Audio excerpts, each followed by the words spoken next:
مالک بن دینار رحمت اللہ علیہ ایک عجیب نوجوان کا واقعہ تحریر فرماتے ہیں. گرمی تھی، دوپہر تھی، سورج اپنی شباب پہ تھا، بڑی سخت گرمی تھی. میں نے ایک نوجوان کو دیکھا، وہ پیروں سے معذور ہے، دونوں پیر نہیں ہیں، ہاتھوں کے بل زمین پہ گھسٹ گھسٹ کے چل رہا ہے، اور گلے میں کرتا بھی نہیں، سامان کوئی نہیں، سواری کوئی نہیں، کھانے پینے کا انتظام کوئی نہیں.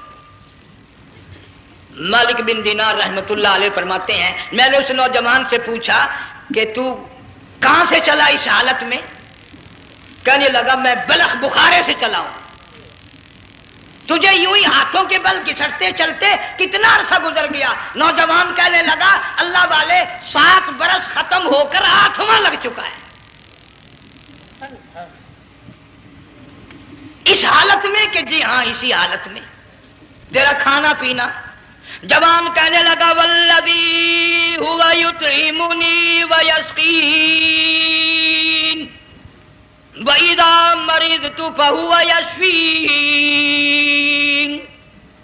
اللہ ہی کھلاتا ہے، وہی پلاتا ہے، بیمار ہو جاتا ہوں وہی تندرستی عطا کرتا ہے. اور نوجوان دوپہر بڑی سخت ہے، گرمی بڑی سخت ہے، میرے یہاں دوپہر کو آرام کر لے، قیام کر لے، کچھ دیر ٹھہر جا، آج میرے یہاں قیام کر لے.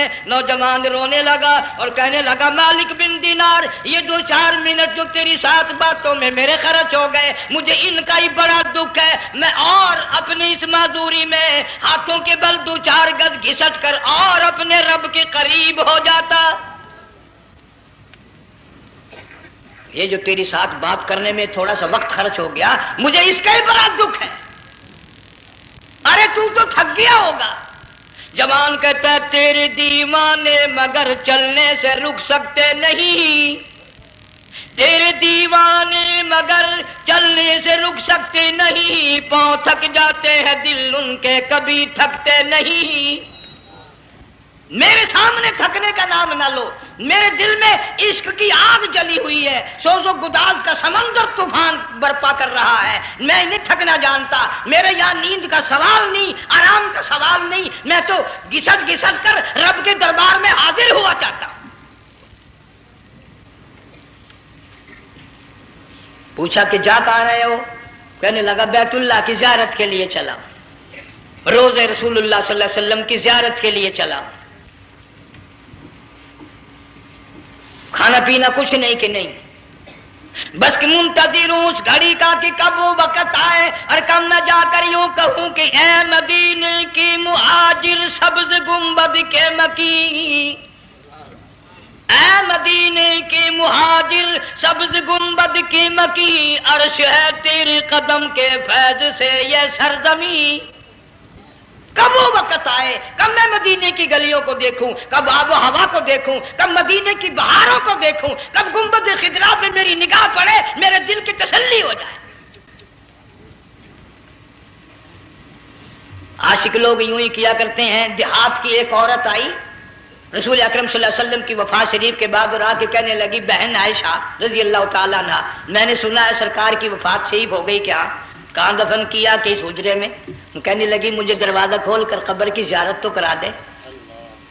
عورت ساتھ دیہات کی رہنے والی چوکھٹ پہ کھڑی ہو کے کہنے لگی آقا جب بھی آتی تھی زبان تیری ہوتی تھی، قرآن خدا کا سنتی تھی، مسائل پوچھتی تھی، زیارت کرتی تھی، اب یہ زندگی اچھی نہیں لگتی، میں تیرے قدموں میں مرنا چاہتی ہوں. علماء نے لکھا ہے ایک چیخ ماری چوکھٹ پہ گر کر جان دے دی. سبحان اللہ. مالک بن دینار رحمت اللہ علیہ فرماتے میں بھی اس سال حج کے لیے گیا، مینا میں میں نے دیکھا کہ بڑا مجمع لگا ہوا ہے ایک جگہ، تو میں بھی گیا کہ یہ لوگ کیوں اکٹھے ہیں. میں نے لوگوں میں سے جھانک کر دیکھا تو وہی نوجوان بیٹھا ہے جس کو میں نے دوپہر کے وقت دیکھا تھا. وہی حالت ہے، گلے میں کرتا نہیں، گٹھڑی نہیں، تھیلا نہیں، سامان نہیں، اور رو رو کے یوں کہتا مولا آج کسی نے دمبے کی قربانی دی، کسی نے بکری کی قربانی دی، کسی نے اونٹ کی قربانی دی، کسی نے گائے کی قربانی دی. میں فقیر ہوں، میں مسکین ہوں، میں بالکل مفلس اور نادار ہوں، میرے پاس تو یہ میری جان ہے، میں اس کی قربانی دیا چاہتا ہوں، قبول فرما.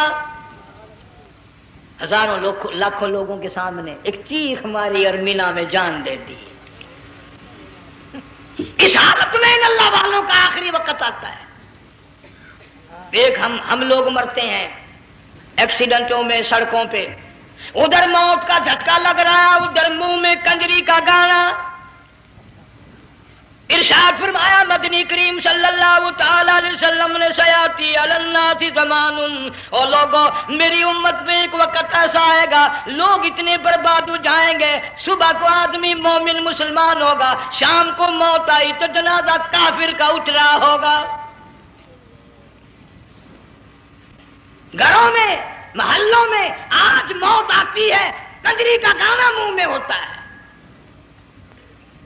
ادھر دم نکل رہا ہے، ادھر کنجری کا گانا کانوں میں آواز آ رہی ہے، میت کو غسل دیا جا رہا ہے، کنجری کی آواز آ رہی ہے، جنازہ اٹھا کر لے جا رہے ہیں، کنجری کی آواز آ رہی ہے، قبر میں میت اتاری جا رہی ہے، کنجری کی آواز آ رہی ہے، قبر پہ مٹی ڈالی جا رہی ہے، کنجری کی آواز آ رہی ہے. اس ماحول میں، اس معاشرے میں ہم کس طرح ایمان اور یقین اور ایمان ساتھ لے کر مریں گے؟ ہزاروں نہیں، لاکھوں کو مرتے وقت کلمہ نصیب نہیں. قسم دے کر پوچھو، ماں مر رہی ہے کلمہ منہ سے نہ نکلا، باپ مر گیا منہ سے کلمہ نہیں نکلا، بیگم صاحبہ چل بسی منہ سے کلمہ نہیں نکلا. ہزاروں چلے گئے اور اپنے جانے کا پھر بھی یقین نہ آیا. تم نے کبھی سوچا تک نہیں، خیال تک نہیں کیا. ارشاد فرمایا مدنی کریم صلی اللہ تعالی علیہ وسلم نے، اور لوگوں ابو ہریرہ رضی اللہ تعالیٰ عنہ سے پوچھا تو کیوں رویا؟ عرض کرنے لگا میرے آقا اتنی کمزوری کبھی نہ دیکھی، اتنی ضعیفی کبھی نہ دیکھی، اتنی ناتوانی کبھی نہیں دیکھی، چہرہ انور بالکل کمزور ہو گیا. آپ نے ٹھنڈا سانس لے کر فرمایا ابو ہریرہ تجھے معلوم نہیں موت بالکل قریب آ گئی،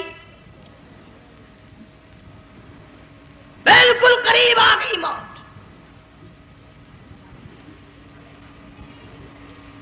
تیری ایک انگلی پکڑ کر اگر کوئی مروڑ دے کتنا دکھ ہوگا، درد ہوگا. ہائے ہائے ہائے. جنگ والوں کبھی تم نے سوچا نہیں 360 رگیں ٹوٹیں گی کیا حال بنے گا، اعضاء چھوٹیں گے، سر کے بالوں سے لے کر پیروں کے ناخنوں تک ہر جوڑ کو توڑ کے رکھ دیا جائے گا. وزیروں، سفیروں، امیروں، حسینوں، جمیلوں، تمام کے جوڑوں کو اکھاڑ کے رکھ دیا جاتا ہے.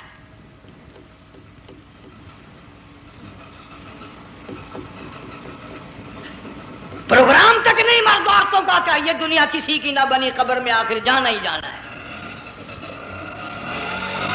علماء کرام نے لکھا ہے کہ حضرت عیسیٰ علیہ السلام کے پاس لوگ آئے اور کہنے لگے نئی نئی قبروں سے مردے زندہ کر کے دکھاتے ہو، آؤ ہم ایک پرانی قبر پہ لے کے چلتے ہیں، مردہ زندہ کر کے دکھاؤ. عیسیٰ علیہ السلام تشریف لے گئے، فرمایا قم باذن اللہ. ایک نوجوان زندہ ہو کر قبر سے نکل کر سامنے آ کر کھڑا ہو گیا.